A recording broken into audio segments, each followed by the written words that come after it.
네이버 부동산에 대해서 생각해 본 적 있니? 글쎄요, 네이버 부동산이요?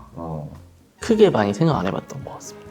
근데 건물 살 때 네이버 부동산 보시고들 많이 문의하시는 고객들도 많거든. 그렇죠. 보시고 뭐 저희 회사에도 그런 매물이 있냐 물어보시는 분들도 계시고. 우리 네이버 부동산 한번 들어가 볼까요? 네이버 부동산이 데이터베이스는 굉장히 많은 거는 사실입니다. 근데 우리가 이 많은 종류 중에 아파트는 사실 저도 아파트 매물에 대해서는 많이 검색하고 시세 파악하기 아주 잘 돼 있어요. 네이버 부동산 매물들이 종류가 많은데 그 중에 아파트, 오피스텔은 나도 많이 참조를 해요. 빌라 주택 부분도. 원룸, 투룸은 뭐 사실 어느 정도 확인하는지 모르겠지만 이거는 요즘 사이트 많잖아요. 그렇죠. 경쟁 사이트 어떤 거 있죠? 직방도 있고 맞아.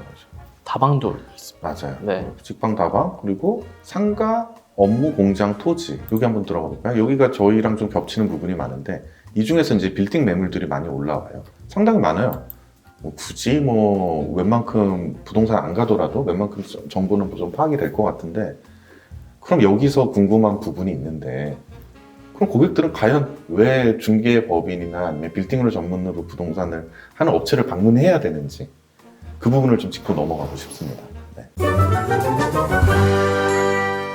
자, 고객 입장에서는 가끔 전화 왔을 때 네이버 부동산에 이게 얼마에 나왔습니다라고 얘기하는 경우가 있습니다. 그런 경우 많이 있나요?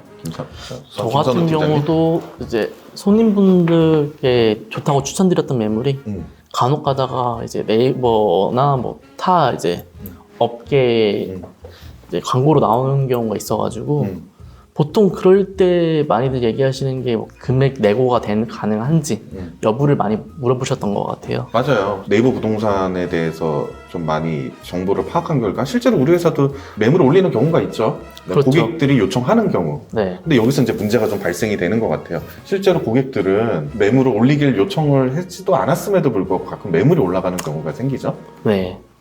가끔씩은 매도자 분들께서 모르는 경우도 있습니다. 매도자분들 모르는 경우 있죠. 네. 근데 왜 올릴까요? 일단은 뭐 정말 좋은 매물이라서 올리지는 않고요. 네. 특히 1층에 있는 부동산이나 손님분들이 많이 없는 부동산 같은 경우에는 네. 손님 발굴하기 위해서 올리는 경우가 있습니다. 우선은 뭐 네이버 부동산의 이 빌딩 매물들을 보다 보면은 네. 궁금하면은 여기에서 뭐 마음에 드는 매물이 등록된 부동산에 연락을 하게 됐죠. 그렇죠. 네. 네. 그럼 실제로 그 매물이 거래가 될 수 있는 가능성이 있는지가 중요하잖아요. 뭐 가능성은 있겠죠. 근데 뭐 사실 크지는 않다고 봅니다. 네. 우선은 저도 가끔 보면은 금액이 천차만별이에요. 같은 매물인데도 불구하고 뭐 여러 부동산에서 한 매물을 여러 개를 올리게 되면은 뭐 크게는 뭐 5억, 뭐 1억, 2억, 3억 어떤 경우 올라간 경우도 있고 내려가는 경우도 있고. 근데 거기서 제가 봤을 때 이제 부동산을 중개하는 사람으로서의 입장은 당연히 가격을 최저로 만들겠지만 거래가 가능하지도 않은 금액으로 고객을 확보하기 위해서 올리는 경우도 많이 있는 것 같아요. 네, 맞아요. 그래서 실제로 신수석 이 금액에 올라왔는데 좀 아시는 분들은 이게 이거 맞는지 좀 확인 좀 해줘 라고 하면 저희가 바로 건물주분하고 확인을 하죠. 건물주분들께서는 무슨 소리냐? 다 느끼시는 거죠. 무슨 소리냐? 맞아. 네, 올린 적도 없다. 그 금액이면 진짜 팔았다. 뭐 내놓은 적도 없다. 팔지도 그렇죠. 않는 물건을 허위 매물도 올라오죠. 허위 매물도 네. 올라오는 경우도 많고요. 네. 고객은 이 플랫폼만 갖고선 공부를 하다 보면은 결국은 거래가 가능하지도 않은 매물을 갖고 공부하시는 거죠. 공부하다가 평단가를 익히고 막상 와서 돈을 준비해서 오시려고 하면은 본인이 생각했던 거하고는 너무 차이가 큰 경우죠. 그렇죠. 네. 네네. 어떤 중개업소에서는 네이버 부동산 매물을 상당히 많이 올리는 경우가 있어요. 네. 심지어 뭐 수십 개에서 100여 개, 200여 개.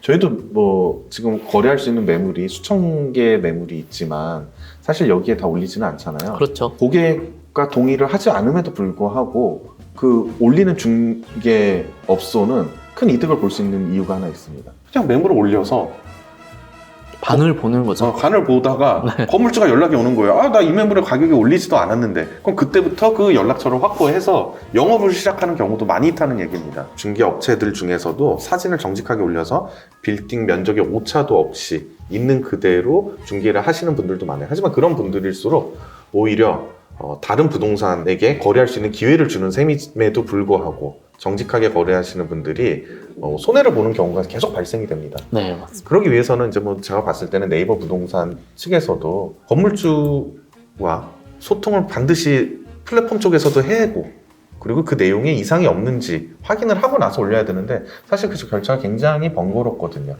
네. 그렇죠. 일일이 다 물어볼 수는 없으니까요. 그렇죠. 네. 그러다 보니까 지금같이 사시는 분 고객을 확보하기 위해서 매물을 올리기도 하고, 또는 건물주를 확보하기 위해서 팔리지도 않는 매물을 올리는 경우도 있고, 가끔 파시는 분들 입장에서 깜짝 놀라잖아요. 맞아요. 내 매물이 여기 왜 올라와 있죠? 그러면 그 순간 그 부동산에 연락을 해서 내리라고 이제 요청을 합니다. 그 요청을 하는 순간 바로 어떻게 됩니까? 그 부동산에 데이터베이스가 남게 되고, 그렇죠. 네, 그 정보가 입력이 되는 거죠. 정보가 입력되면은 그 부동산은 틈틈이 그분과 이제 마케팅을 시작해서 시도 때도 없이 부동산 관련된 매도 의뢰를 계속 요청을 드리도록 하겠죠. 네. 이 플랫폼이 결국 살아남기 위해서는 우리가 좀 더 선진화되고 질서 있는 문화를 가져야지만 특히 이 빌딩 시장에서는 이런 정보가 아주 유용하게 쓰일 것 같습니다. 네, 최소한 의사는 바꾸서 올려야 된다는 게 요지라고 좀 얘기 드리고 싶습니다. 네이버 부동산을 통해서 보시는 분들은 이 부분을 좀 반드시 체크하시고 여러 가지 매물들을 보시면은 훨씬 더 도움될 수 있는 플랫폼이 되지 않을까라는 생각이 듭니다. 가장 좋은 거는 원빌딩에 오셔서 자료 한번 보시고 얘기 나눠보시면은 아마 내용이 한 번에 이해 가실 겁니다. 감사합니다. 네.